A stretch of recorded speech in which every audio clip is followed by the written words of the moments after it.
السلام علیکم ورحمۃ اللہ وبرکاتہ۔ الحمدللہ رب العالمین والصلاة والسلام علی اشرف الانبیاء والمرسلین نبینا محمد وعلی آلہ واصحابہ اجمعین وبعد۔ برادران اسلام، دینی اور ملی بھائیوں، نوجوان دوستوں، احباب اور بزرگوں، قابل احترام ماں اور بہنوں، رمضان کا موقع، رمضان کی مناسبت جب آتی ہے، بالخصوص جب آخری عشرہ ہوتا ہے، تو اس آخری عشرے میں عوام کی طرف سے بہت سارے سوالات جنم لینے لگتے ہیں، ابھرنے لگتے ہیں، امٹ کر آنے لگتے ہیں۔ انہی سوالات میں سے ایک سوال جو ہے وہ اکثر و بیشتر پیش کیا جاتا ہے، پوچھا جاتا ہے۔ وہ سوال یہ ہے کہ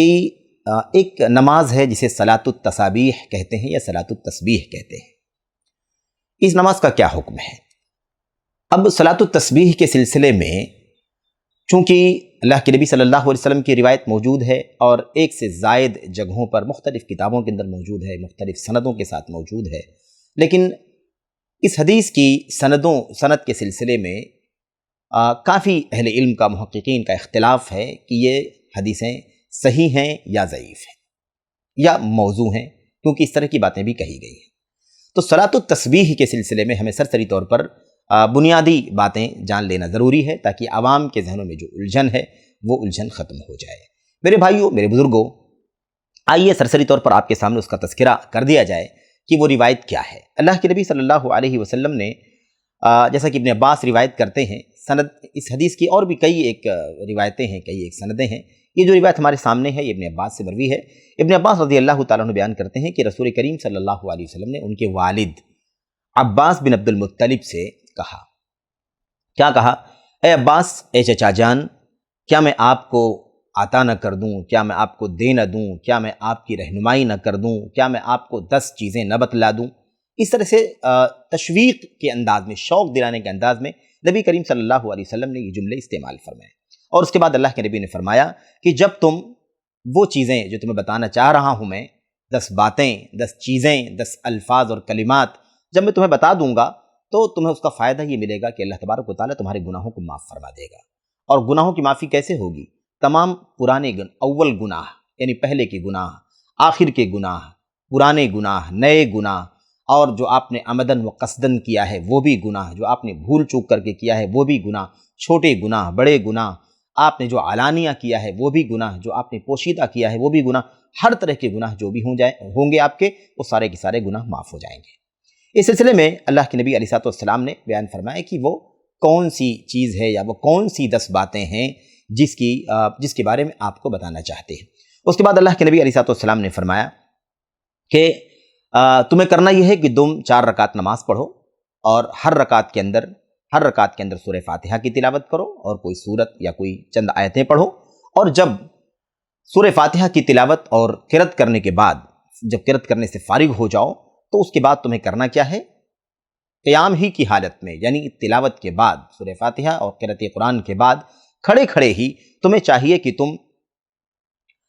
سبحان اللہ والحمدللہ ولا الہ الا اللہ واللہ اکبر،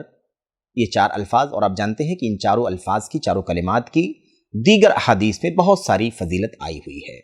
یہ بڑی عظیم الشان کلمات ہیں، سبحان اللہ والحمدللہ ولا الہ الا اللہ واللہ اکبر۔ اور اللہ کے نبی علیہ السلام نے یہ بھی فرمایا ہے اپنی حدیثوں کے اندر، لا یضرک بأیہن بدأت، یعنی تم ان چاروں الفاظ میں سے کسی بھی لفظ کو باہر پہلے کہہ دو، کسی کو بھی بعد میں کر لو، اس سے کوئی فرق نہیں پڑتا۔ آپ سبحان اللہ پہلے کہیں، بعد میں کہیں، الحمدللہ بعد میں کہیں، کوئی حرج نہیں، ترتیب بدلنے میں کوئی فرق نہیں پڑے گا۔ بہرحال اللہ کے نبی نے فرمایا کہ یہ چاروں کلمات تم 15 مرتبہ پڑھو، 15 مرتبہ حالت قیام میں، 15 مرتبہ۔ پھر اس کے بعد جب تم رکوع میں جاؤ تو اسے 10 مرتبہ پڑھو۔ پھر اس کے بعد جب رکوع سے سر اٹھاؤ تو تم 10 مرتبہ پڑھو۔ پھر اس کے بعد جب تم سجدے میں جاؤ تو سجدے میں 10 مرتبہ پڑھو، اور اس کے بعد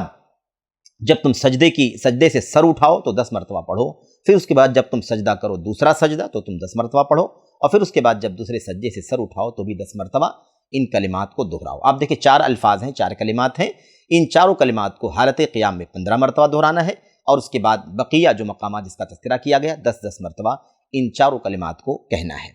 کہتے ہیں اللہ کے نبی علیہ السلام فذالک 75 کلمہ یا فی کل رکعہ، یہ 15 یہ ہر رکعت کے اندر 75 ہو جائیں گے، ہر رکعت کے 75 ہو جائیں گے۔ ظاہر ہے کہ آپ نے شروع میں 15 کہا ہے اور اس کے بعد 10 10 اس طرح سے سارے ملا کر کے 6 جگہوں پر یہ 60 ہو جائیں گے۔ یہ پوری تعداد 75 کی ہو جائے گی۔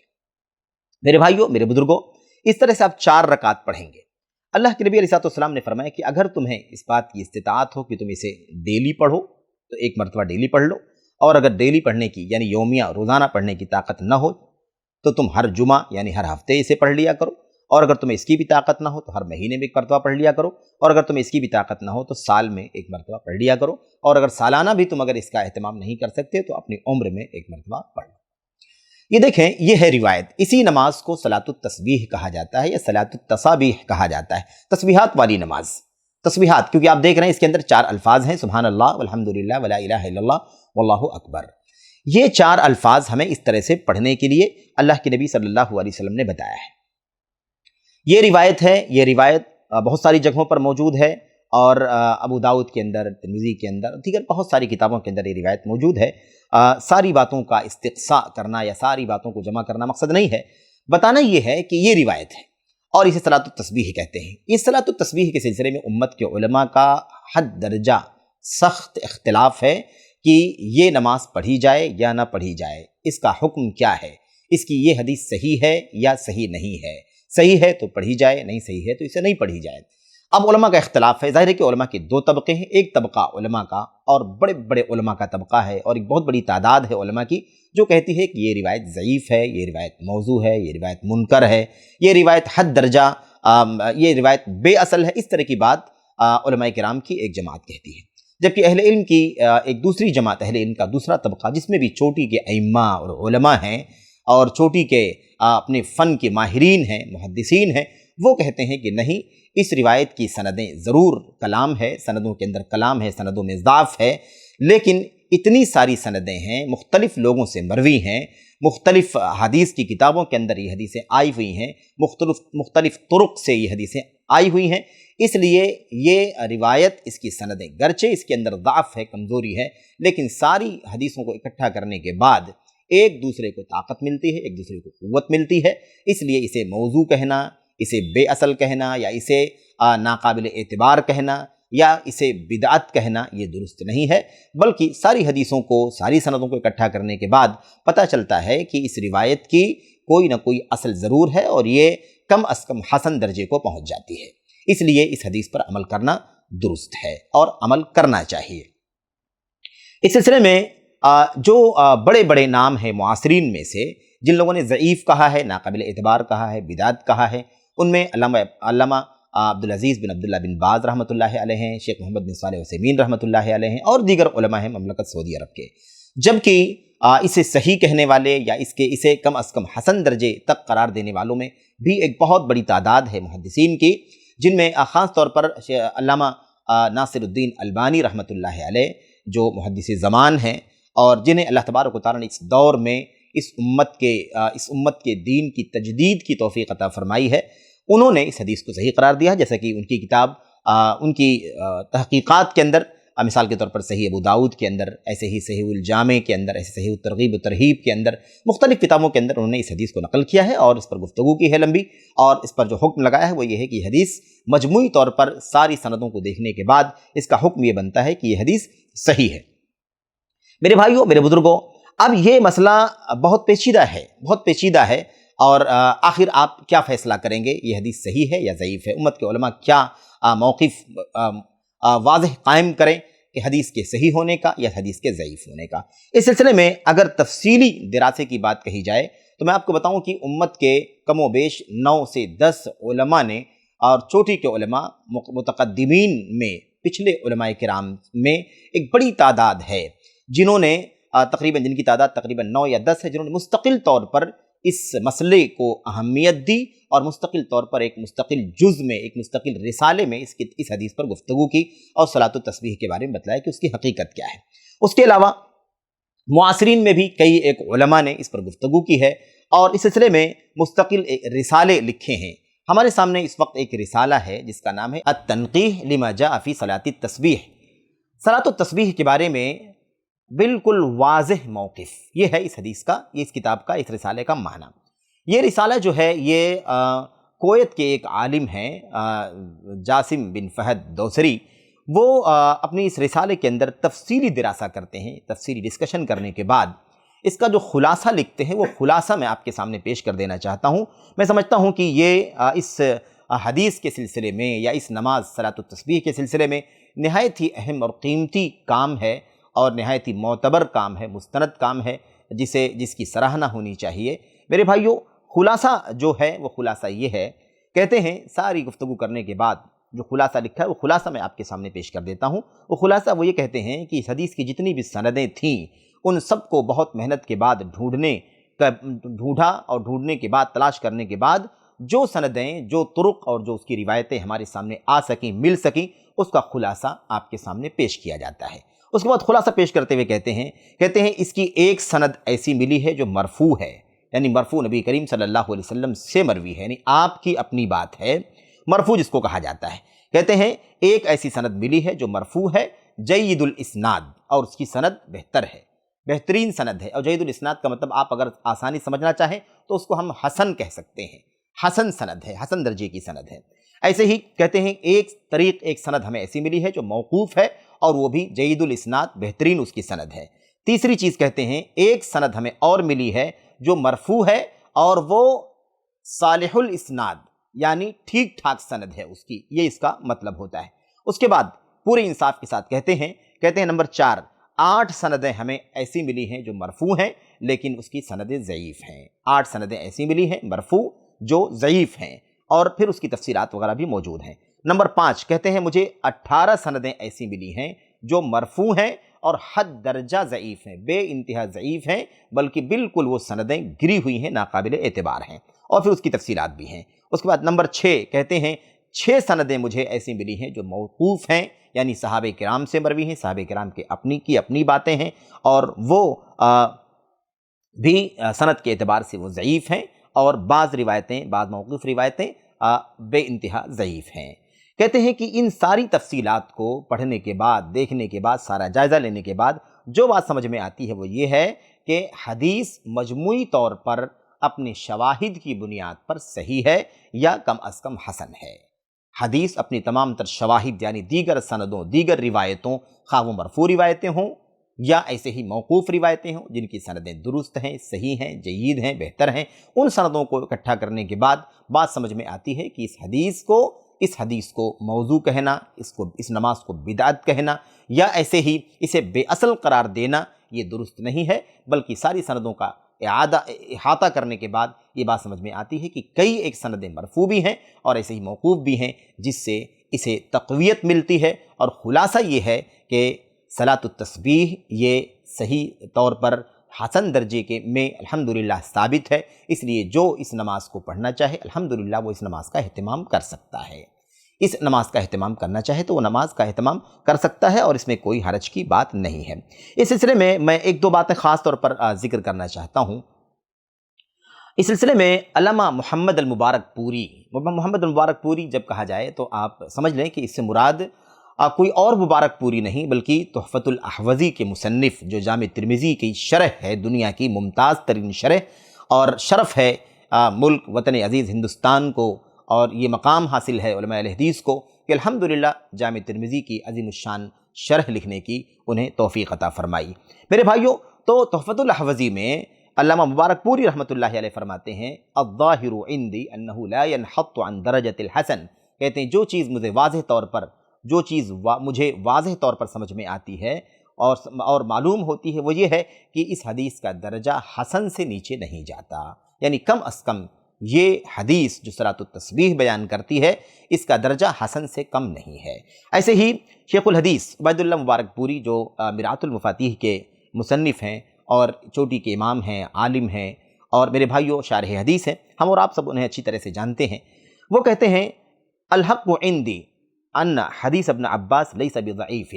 کہتے ہیں حق بات یہ ہے میرے نزدیک کہ ابن عباس رضی اللہ تعالیٰ عنہ کی حدیث جس کا تذکرہ آپ کے سامنے کیا گیا، جو حدیث آپ کے سامنے شروع میں پڑھی گئی، کہتے ہیں ابن عباس رضی اللہ تعالیٰ عنہ کی حدیث یہ ضعیف نہیں ہے، چہ جائے کہ اسے موضوع یا جھوٹا کہا جائے، ضعیف ہی نہیں ہے چہ جائے کہ کوئی اس کو موضوع کہے، اسے جھوٹ کہے، بلکہ صحیح بات یہ ہے کہ وہ حسن درجے کی ہے جس میں مجھے کوئی شک نہیں ہے، جس سے مجھے پورا اطمینان ہے کہ حدیث حسن درجے کو پہنچتی ہے اور اس کی سند حسن درجے سے نیچے نہیں اترتی۔ تو میرے بھائیوں، میرے بزرگوں، کہتے ہیں بلکہ اتنا ہی نہیں، بلکہ اس میں بھی یہ بھی بعید نہیں ہے کہ اس حدیث کا درجہ صحیح تک پہنچے، صحیح لغیر ہی تک پہنچے. کیوں؟ اس لیے کہ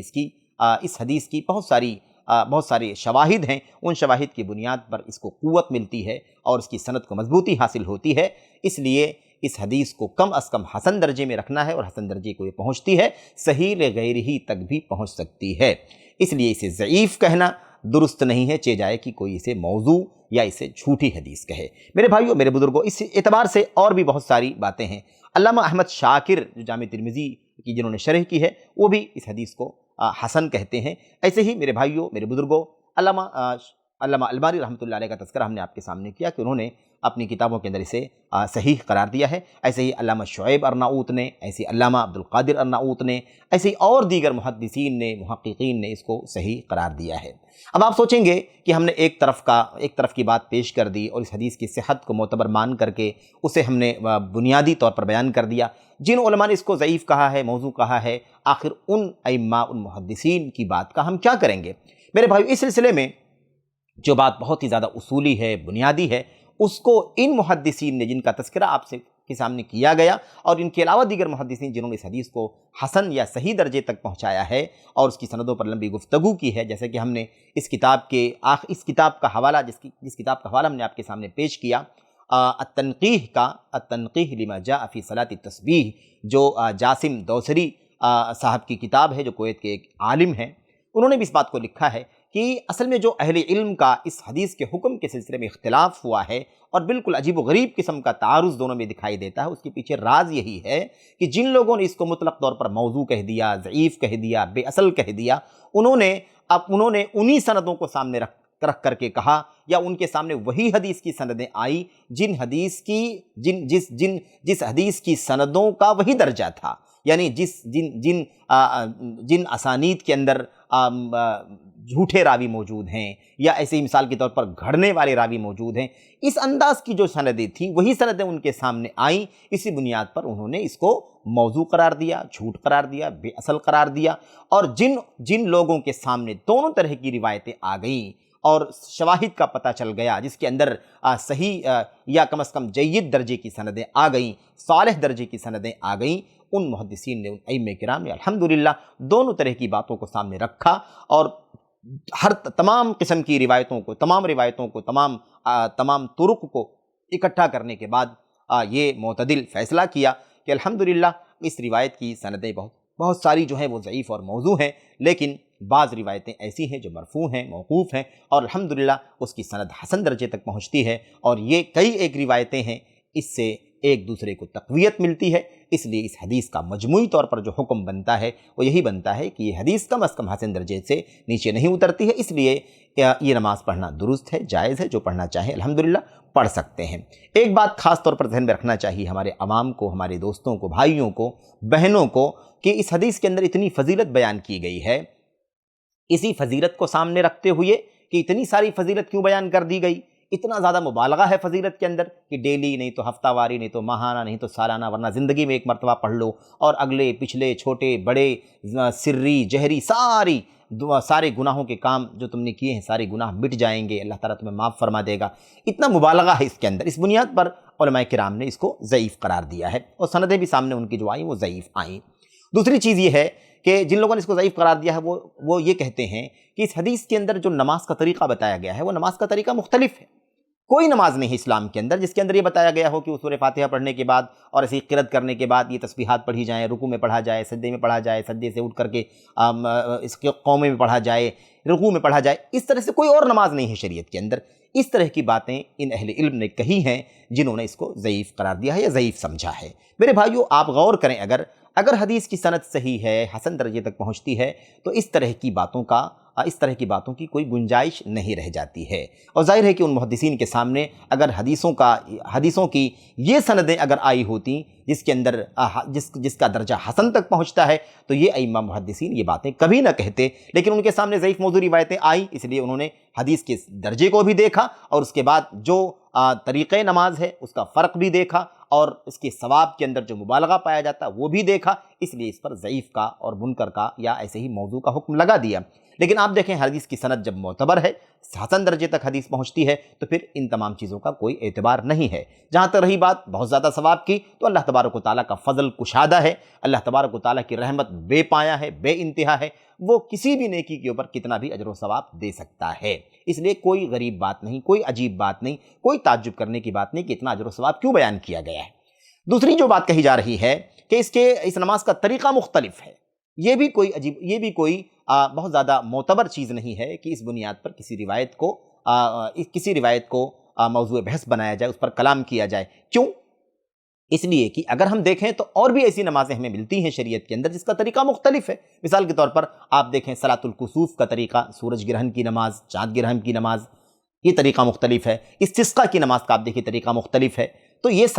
ساری جو نمازیں ہیں ظاہر ہے کہ مستند طور پر صحیح حدیثوں کے اندر ثابت ہیں، اس لیے یہ اس بات کی کوئی گنجائش نہیں ہے کہ کوئی کہے اس میں نماز کا طریقہ الگ ہے، یا اس کے اندر اس طرح سے بتایا گیا ہے، یا اس کے اندر مبالغہ پایا جاتا ہے۔ یہ باتیں اس وقت کہی جائیں گی جب حدیث یا وہ مسئلہ مستند طور پر ثابت نہ ہوتا ہو، لیکن جب وہ چیز صحیح سندوں کے ساتھ ثابت ہو رہی ہے، کم از کم حسن درجے کو پہنچ رہی ہے وہ روایت، اس لیے ان باتوں کا کوئی اعتبار نہیں ہے۔ اور جن علماء نے اس کو ضعیف موضوع قرار دیا ہے، ظاہر ہے کہ ان کے لیے بہت ہی واضح عذر ہے۔ اسی طرح کی باتیں ان کے سامنے آئیں جو روایتیں سراسر ضعیف ہیں، موضوع ہیں، بے اصل ہیں، تالف ہیں، حد درجہ ضعیف ہیں، واہی قسم کی روایتیں ہیں، اس لیے انہوں نے اس پر حکم لگایا کہ یہ روایت ناقابل اعتبار ہے، بلکہ اسے بدعت قرار دیا۔ اور ہم جانتے ہیں اچھی طرح سے میرے بھائیوں کہ اسلام کے اندر جو بدعتیں پنپی ہیں، بدعتوں کا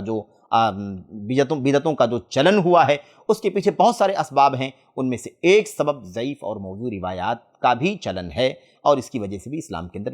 مسلمانوں بدعتیں رونما ہوئی ہیں۔ میرے بھائیوں، میرے بزرگوں، گفتگو کا خلاصہ یہ ہے کہ صلاۃ التسبیح کے سلسلے میں جو چیز معتدل ہے، جو رائے معتدل ہے، جو چیز صحیح اور درست اور مناسب ہے، وہ یہی ہے کہ یہ نماز جن حدیثوں کے اندر آئی ہوئی ہے اس کا درجہ حسن تک پہنچتا ہے، اور بلا شبہ جب حدیث حسن درجے تک پہنچ رہی ہو شواہد کی بنیاد پر، متابعات کی بنیاد پر، تو ایسی صورت میں اس پر عمل کرنے میں سرے سے کوئی حرج نہیں ہے۔ اس لیے جو بھی نماز تسبیح پڑھنا چاہتے ہوں وہ بلا شبہ بلا تامل پڑھ سکتے ہیں۔ ھذا ما عندی واللہ اعلم، وصلی اللہ وسلم وبارک علی نبینا محمد وعلی آلہ وصحبہ اجمعین، والسلام علیکم ورحمۃ اللہ وبرکاتہ۔